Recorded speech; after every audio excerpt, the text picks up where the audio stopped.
Subscribe now and press the bell icon. Never miss an update. اعوذ باللہ من الشیطان الرجیم بسم اللہ الرحمن الرحیم۔ شروع کرتا ہوں اللہ کے ببرکت نام سے جو ہر چیز پہ قادر ہے۔ السلام علیکم ورحمۃ اللہ وبرکاتہ۔ میرے عزیز بھائیوں اور بہنوں، کیسے ہیں آپ سب؟ امید کرتا ہوں کہ خیریت سے ہوں گے۔ اللہ تبارک و تعالیٰ سے دعا ہے کہ آپ کی ہر مشکل ہر پریشانی دور کرے، اور جو آپ کی حاجت جو آپ کا مقصد ہو اللہ تبارک و تعالیٰ اپنے فضل اپنے کرم سے اسے پورا کرے۔ آج کا جو ہمارا وظیفہ ہے یہ بسم اللہ الرحمن الرحیم یا حی یا قیوم برحمتک استغیث کا ہے۔ میرے عزیز بھائیوں اور بہنوں، یا حی یا قیوم اللہ تعالیٰ کے بہت بابرکت اور طاقت والے نام ہیں۔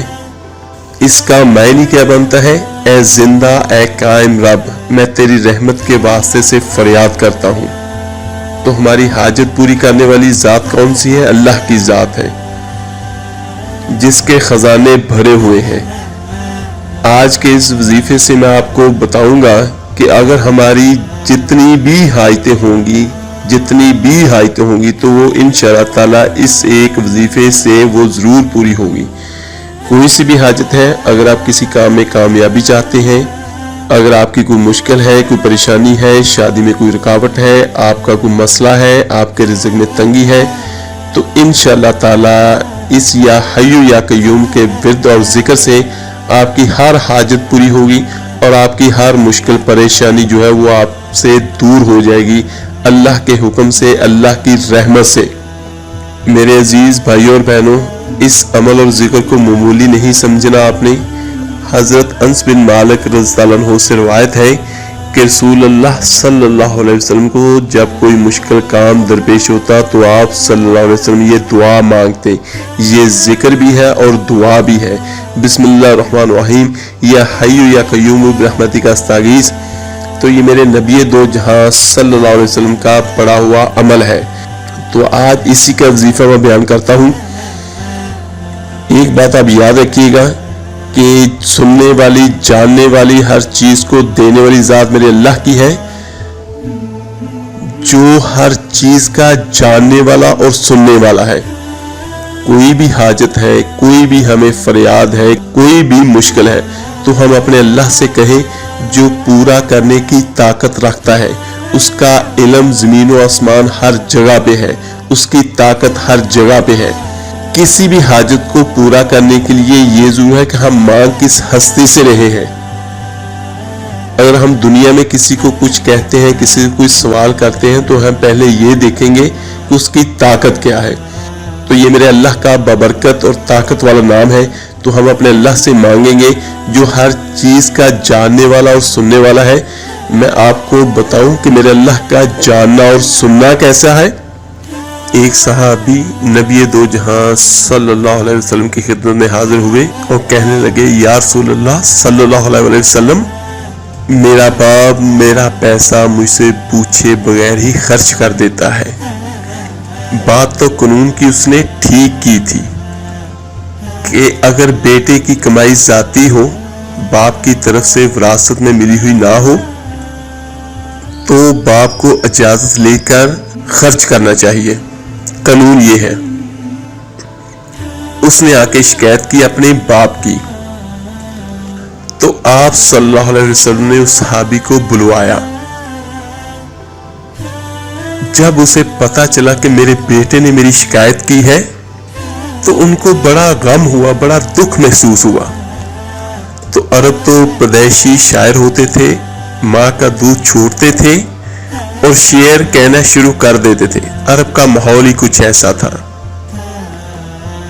تو جب انہیں پتا چلا کہ میرے بیٹے نے میری شکایت کی ہے تو ان کو رنج ہوا، تو انہوں نے کچھ شعر کہے، زبان سے نہیں دل میں۔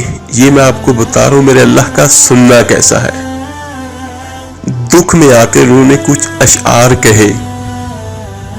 جب یہ آئے نا مسجد میں، نبی دو جہاں صلی اللہ علیہ وسلم کی خدمت میں حاضر ہوئے، تو جبرائیل علیہ السلام پہلے حاضر ہو چکے تھے. یا رسول اللہ صلی اللہ علیہ وسلم، اللہ تعالیٰ فرما رہے ہیں آپ ان کا کیس بعد میں سنیں. اس سے کہے وہ شعر سنا جو تیری زبان پہ تو نہیں آئے لیکن اللہ نے سن لیا. تو آپ صلی اللہ علیہ وسلم نے کہا اچھا ہم تیرا معاملہ تو سنتے ہیں، لیکن پہلے تو بتا کہ وہ کون سے اشعار ہیں جو تو نے دل ہی دل میں کہے، زبان پہ نہیں آئے اور اللہ نے اسے عرشوں پہ سنا ہے. وہ صحابی کہنے لگا یا رسول اللہ صلی اللہ علیہ وسلم، ہم پہلے ہی آپ پہ ایمان لے آئے ہیں، پر روز ہی ہمارا ایمان بڑھ جاتا ہے اس قسم کی چیزوں سے کہ آپ کا رب کیا طاقتور رب ہے جس نے میرے دل کی دھڑکنوں میں اٹھنے والی آواز کو بھی سن لیا، میں نے بھی زبان سے کہا بھی نہیں. تو آپ نے فرمایا سنا تو کیا کہہ رہا تھا دل ہی دل میں، اور یہ تو صرف ایک آدمی سوچ رہا ہے. پوری دنیا میں جتنے بھی انسان ہیں پتہ نہیں وہ اپنے دلوں میں کیا کیا سوچتے ہیں. وہ اللہ کی ذات جو ہے وہ سب پہ نظر رکھے ہوئے ہے، کون کیا سوچتا ہے کون کیا کہتا ہے وہ سب کو دیکھ رہا ہے اور سب کو سن رہا ہے. اور کہا کیا کہہ رہا تھا تو وہ کہنے لگے میں نے یہ کہا تھا دل ہی دل میں. ان کا ترجمہ میں یہاں پر بیان کر رہا ہوں اشعار کا. کہا بیٹا جس دن تو پیدا ہوا تھا نا اسی دن سے ہم نے اپنے لیے جینا چھوڑ دیا تھا. یہ ایک باپ کی فریاد ہے، یہ باپ بھی سن رہے ہوں گے اور بیٹے بھی اولاد بھی سن رہی ہوگی. یہ ایک باپ کی فریاد ہے جو میں آپ کو جس کا ترجمہ بیان کر رہا ہوں. اولادوں کو یہ پتہ نہیں ہوتا کہ ہمارے لیے ماں باپ کتنے دکھ کتنی تکلیفیں اٹھاتے ہیں. بیٹا جس دن تو پیدا ہوا تھا اسی دن سے ہم نے اپنے لیے جینا چھوڑ دیا تھا. ہم نے تیرے لیے جینا شروع کیا، تجھے راحت پہنچانے کے لیے تکلیفوں سے ٹکر لی، تجھے گرم رکھنے کے لیے ٹھنڈی ہواؤں کے تھپیڑوں سے لڑا، تمہیں ٹھنڈک پہنچانے کے لیے تپتی ریت میں تپتی ہواؤں سے ٹکر لی، تجھے سلانے کے لیے ساری ساری رات جاگا، تجھے کھلانے کے لیے اپنا پیٹ کاٹا، تجھے خوش رکھنے کے لیے غموں کو اپنے سینے سے لگایا، تمہیں سکھ پہنچانے کے لیے دکھوں سے صلح کر لی کہ تو خوش رہے. تیری خوشی دیکھنے کے لیے اپنے آپ کو مشقت کی چکی میں پیس کر رکھ دیا. اور جب کبھی تو بیمار ہوتا تھا تو ساری ساری رات تیرے سرہانے گزر جاتی تھی. کبھی تیری ماں بیٹھی کبھی تیرا باپ بیٹھا کہ کہیں مر نہ جائے، کہیں اس کو کچھ ہو نہ جائے. اور حالانکہ موت کا وقت تو مقرر ہے، ایک دن آنی ہی آنی ہے موت، وہ اپنے وقت پر ہی آئے گی. لیکن تیری بیماری ہزاروں شک پیدا کر دیتی تھی اور ہم یوں تیرے سرہانے بیٹھ کر اپنے اللہ کو پکارتے اور کبھی دوا دارو کی طرف بھاگتے، کبھی ڈاکٹروں کے پاس جاتے کہ ہمارا بچہ بچ جائے. موت تو اپنے وقت پر ہی آنی ہوتی ہے، لیکن تیری بیماری ہمیں تڑپا دیتی تھی، رلا دیتی. اس طرح دن رات کی چکی چلی، زمانے کی گردش نے میری ہڈیوں کا رس نکالا اور تیری ہڈیوں میں ڈال دیا. میرے بال سفید ہوتے گئے، تیری جوانی پروان چڑھتی گئی، اور دن رات کی مشقت نے تیری کمر کو سیدھا کیا اور میری کمر کو ٹیڑھا کر دیا. تو طاقتور بن گیا اور میں لاٹھی پہ آ گیا. تیری جوانی ایک درخت بن گئی سرسبز، اور میری زندگی کے درخت کے سارے پتے جھڑ گئے. تو مجھے خیال آیا کہ جیسے میں اس کی انگلی پکڑ کے چلتا تھا، اسے کندھے پہ بٹھا کے چلتا تھا، اس کو گود میں لے کر بیٹھتا تھا، اس کو ہاتھوں پہ اٹھا کے چلتا تھا، اس کو بٹھا کے اس کے کپڑے بدلتا تھا، اس کو کھانے کھلاتا تھا، اسکول چھوڑنے جاتا تھا، اس کی ساری ضروریات پوری کرتا تھا. تو اب میری کمر جھک گئی ہے، تو اب یہ میری لاٹھی بنے گا. میں اس کے ہاتھ پکڑ کے چلا کرتا تھا، یہ میرا ہاتھ پکڑ کے چلے گا. میں اس کا آسرا بنا تھا کہ یہ میرا آسرا بنے گا، لیکن میرے بیٹے تیری تو آنکھیں سر پہ چلی گئی، ماتھے پہ چلی گئی، تم مجھے ایسے دیکھنے لگے جیسے میں تیرا باپ نہیں تیرا نوکر ہوں، تیری آنکھوں کے تیور بتانے لگے کہ شاید میں تیرا باپ نہیں ہوں۔ تو میں تنہائی میں بیٹھ کے سوچنے لگا کہ کہیں یہ میں نے خواب تو نہیں دیکھا کہ میں اس کا باپ ہوں، کیونکہ اس کا رویہ تو یہ بتا رہا ہے کہ میں نوکر ہوں اور یہ مالک ہے، کہ میں اپنے 30 سالہ خواب کو جھٹلاؤں یا اس کو دیکھوں۔ تو پھر مجھے خیال آیا کہ واقعی یہ مالک ہے اور میں نوکر ہوں، لیکن نوکروں کو بھی تو کوئی نہ کوئی پوچھ ہی لیتا ہے۔ ارے بیٹا، مجھے نوکر سمجھ کر ہی پوچھ لے، مجھے پڑوسی سمجھ کر ہی پوچھ لیتا، ایک پڑوسی سمجھ کر ہی میرا حال پوچھ لیتا، اور یوں اپنے پیسے کے بارے میں حساب کتاب نہ کرتا جیسے تو نے اللہ کے نبی کو حساب کتاب سنایا ہے۔ ان اشعار میں اتنا درد ہے، میں جتنی بھی طویل ہوں میں اس کا صحیح ترجمہ نہیں پیش کر سکتا آپ کو۔ آپ اس سے اندازہ لگائیں جو میں اب آپ کو بیان کرنے لگا ہوں کہ اللہ کے نبی صلی اللہ علیہ وسلم کا روتے روتے برا حال ہو گیا اور داڑھی مبارک جو ہے وہ آنسوؤں سے تر ہو گئی، اتنا روئے۔ تو میں کیسے ان کا ترجمہ پیش کروں؟ ایک درد بری فریاد ہے، کسی بھی درد بری فریاد کا ترجمہ نہیں ہوا کرتا، کچھ باتیں صرف اللہ سے کہنے والی ہوتی ہیں۔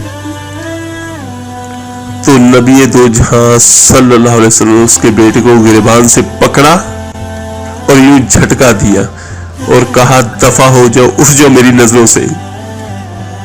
نظروں سے دور ہو جا، اور فرمایا تیرا سب کچھ تیرے باپ کا ہے۔ ایک صرف اللہ کی ہی ذات ہے جو دل کی دھڑکن اور دل کی خاموشی کو بھی سمجھ لیتا ہے۔ جب ہم چھوٹے ہوتے ہیں توتلا بولتے ہیں، جو ہماری ماں ہوتی ہے وہ ہمارے الفاظ کو سمجھ لیتی ہے، تو وہ اللہ کیوں نہیں سمجھ سکتا، کیوں نہیں جان سکتا جو ہم سے بہت زیادہ 70 ماؤں سے بھی زیادہ پیار کرتا ہے۔ وہ ضرور سنے گا، وہ ضرور ہمیں عطا کرے گا، صرف ہمیں مانگنے کا طریقہ نہیں ہے، بولنے کا طریقہ نہیں ہے، اس کو سنانے کا طریقہ نہیں آتا۔ میرے عزیز بھائیوں اور بہنوں، اس یقین کے ساتھ آپ نے یہ وظیفہ کرنا ہے کہ میرے اللہ کی طاقت جو ہے وہ میری مدد کرے گی ہر کام میں۔ تو یہ بہت مرتبہ کا آزمایا ہوا وظیفہ ہے اور بہت سارے صوفیاء کرام نے اس وظیفے کو کیا ہے، اس کا ورد کیا ہے، تو اس کا فائدہ اور اجر جو ہے وہ اللہ کی ذات آپ کو انشاءاللہ دنیا میں بھی عطا کرے گی اور آخرت میں بھی دے گی۔ تو چلو میرے بھائیوں اور بہنوں، چلتے ہیں ہم اپنے وظیفے کی طرف۔ اس کو آپ نے پڑھنا کیسے ہے اور کس طرح سے پڑھنا ہے اور اس سے ہم کیسے فائدہ حاصل کریں گے۔ میرے عزیز بھائیوں اور بہنوں، 5 وقت کی نماز آپ لوگوں نے ضرور پڑھنی ہے۔ نماز اللہ سے ملنے کا، اللہ کو اپنی حاجت بتانے کا بہترین ذریعہ ہے۔ اس کے بعد آپ نے اس کو، میں پھر بھی یہ کہتا ہوں کہ اگر بعد نماز تہجد کر لیں تو یہ سب سے بہتر، سب سے بہترین ہے۔ اگر نہیں تو پھر آپ اس کو بعد نماز عشاء کریں۔ تو میں آپ کو بعد نماز عشاء والا طریقہ جو ہے بیان کر دیتا ہوں یہاں پہ۔ بعد نماز تہجد والا بھی سیم یہی ہوگا۔ یہ یا حیو یا قیوم جو ہے یہ اللہ کے نام کا اسم ہے، تو اس کو کرنے کے لیے کچھ شرائط جو ہے وہ آپ پوری کیجیے گا، تو انشاءاللہ تعالیٰ جو آپ چاہتے ہوئے میری اللہ کی ذات وہ عطا کرے گی، وہ کرے گی۔ صاف ستھرے کپڑے پہن کے آپ علیحدہ کسی جگہ پہ بیٹھ کے آپ نے یہ کرنا ہے۔ دوران وظیفہ آپ نے کسی سے بولنا نہیں ہے۔ خوشبو کا استعمال لازمی کر لیں، اگربتی جلا لیں، کوئی عطر وغیرہ لگا لیں اپنے کپڑوں پہ، دانت وغیرہ آپ کے صاف ہوں۔ خانہ کعبہ کی طرف آپ نے منہ کر کے بیٹھ جانا ہے اور آپ نے اول آخر 11 مرتبہ درود ابراہیمی پڑھنا ہے. اس کے بعد آپ نے اس کی 11 تسبیح کرنی ہے. بسم اللہ الرحمن الرحیم یا حی یا قیوم برحمتک استغیث. اور اپنے ذہن میں آپ نے اپنی حاجت رکھنی ہے اور ذہن میں یہ ہو کہ میرا اللہ زندہ قائم و دائم ہے اور وہ ہر چیز پہ قادر ہے اور میری یہ مشکل یہ پریشان اللہ کی ذات ضرور اس حاجت کو پورا کرے گی. اس یقین کے ساتھ آپ نے کرنا ہے کہ اگر آپ کے سامنے سمندر بھی ہو کچھ بھی ہو تو آپ کو یہ یقین ہو کہ میرا رب جو ہے اس میں راستے بنا دے گا. یہ ہے آپ کا یقین. آپ کا یقین جو ہے یہ آپ کا ہتھیار ہے. آپ کا یقین جو ہے یہ آپ کی سب سے بڑی دولت ہے. اور اگر آپ اس کا رزلٹ اور تیزی سے چاہتے ہیں تو دوران وظیفہ آپ چلتے پھرتے بھی دن میں بھی پڑھیں اس کو, اور جب بھی آپ وقت ملے آپ وضو میں ہو یا بغیر وضو کے ہوں تب بھی آپ چلتے پھرتے اس کو پڑھ سکتے ہیں. لیکن رات والا جملہ ہے وہ آپ نے باوضو ہو کے اور الگ جگہ پہ کرنا ہے. تو انشاءاللہ تعالی اس کا اثر جو ہے وہ بہت جلدی اور تیز ہو جائے گا. جب آپ کا یہ ایک دن کا عمل مکمل ہو جائے 1100 مرتبہ والا یا حی یا قیوم برحمتک استغیث, اس کے بعد آپ نے ہاتھ اٹھا کے اپنے اللہ سے دعا کرنی ہے جو بھی آپ کی دعا ہوگی. اس عمل کو شروع کرنے سے پہلے کچھ تھوڑا بہت صدقہ لازمی دے دیجئے کیونکہ یہ اسم اعظم ہے, اللہ کے بہت مبارک اور طاقتور ترین نام ہے. تو صدقہ دے دیجیے گا اس نیت سے کہ یہ میری جان و مال کا اور میرے اس عمل کا صدقہ ہے. تو اس میں جو کمی کوتاہی رہ جائے گی وہ اللہ کی ذات اپنے فضل اپنے کرم سے پورا کر دے گی. تو اسی طرح آپ نے اس کو 41 دن مکمل کرنا ہے. کوئی بھی عمل کوئی بھی وظیفہ جو ہے وہ 21 سے 41 دنوں تک کا ہوتا ہے. لیکن میرے اللہ کے حکم سے جو آپ کی حاجت ہوگی وہ آپ کی بہت پہلے پوری ہو جائے گی. کسی بھی عمل کا جو ہوتا ہے وہ ایک ہفتے کے بعد اس کا نتیجہ جو ہے وہ نکلنا شروع ہو جاتا ہے. تو اس کے پڑھنے سے ایک تو آپ کو بہت روحانی سی خوشی محسوس ہوگی اور دوسرے آپ کی جو بھی حاجت ہوگی وہ انشاءاللہ تعالی ضرور پوری ہوگی. بس یہ آپ نے ضرور کرنا ہے کہ ایک جگہ اور ایک وقت آپ نے مقرر لازمی کرنا ہے. تو پھر جو آپ چاہتے ہوں گے انشاءاللہ تعالی اللہ کی ذات وہ آپ کو عطا کرے گی. اس سے اگر آپ کی لاکھوں بھی خواہشیں جو آپ زندگی میں پانا چاہتے ہو جو آپ کی حاجت ہو وہ انشاءاللہ تعالی اس وظیفے کے کرنے سے آپ کو ضرور ملے گی. چلے میرے عزیز بھائی اور بہنوں, میں نے بہت تفصیل کے ساتھ آپ کو یہ وظیفہ بیان کیا ہے. اگر پھر بھی کسی چیز کی کمی رہ گئی ہو تو آپ نیچے کمنٹ سے مجھ سے پوچھ سکتے ہیں. جیسے ہی مجھے وقت ملا انشاءاللہ تعالی میں آپ کو اس کا جواب ضرور دوں گا. میرے لیے دعا کیجیے گا, میں آپ کے لیے دعا کروں گا. اس کو لائک سبسکرائب اور شیئر ضرور کیجیے گا. آپ کے ایک شیئر کرنے سے جو کوئی اس کو پڑھے گا اللہ کے مبارک نام کو اس کا ثواب اور اجر اللہ کی ذات آپ کو اور مجھے ہم سب کو دے گی. اور کسی کے بھی پڑھنے سے ثواب میں کمی کوئی نہیں ہوتی. یہ صدقہ جاریہ کی نیت سے آپ نے شیئر کرنا ہے. چلیں ملتے ہیں جلدی انشاءاللہ تعالی ایک نئے وظیفے کے ساتھ. اپنا بہت بہت خیال رکھیے گا. اللہ حافظ.